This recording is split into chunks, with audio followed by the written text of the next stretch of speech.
Here's how you can read a downloaded book on your iPad. Let me get it started. And if this is your first time on Foxtecc on this channel, most definitely become part of the community so you don't miss tutorials and videos like this one. Essentially, if you download or purchase a book on your iPad, you are most likely going to go to it or go through the Apple Books app.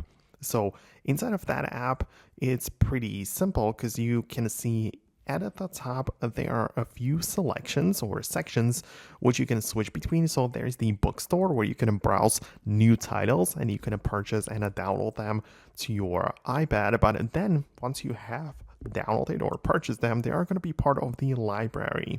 And this is where you'll be able to read them. So you can see some sample books, or even my own books are part of this. So I can get inside and start browsing, reading, swiping through pages, and I can actually read it as like a regular book.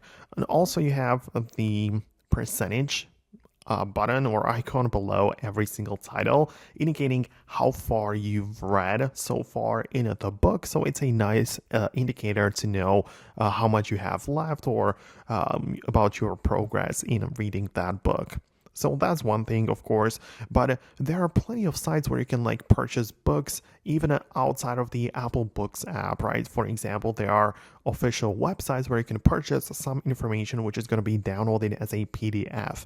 And if that is the case, most likely you have the PDF file stored in your Files app, and if you want to use it within the Books app, you can just hold down on that thing, click on Open With, or to see which apps are going to work with that. But you can also click on Share and open it through the Apple Books app, and you can essentially just move it from the Files app to the Books, even though you haven't officially purchased it through the official platform by some other, from some other place.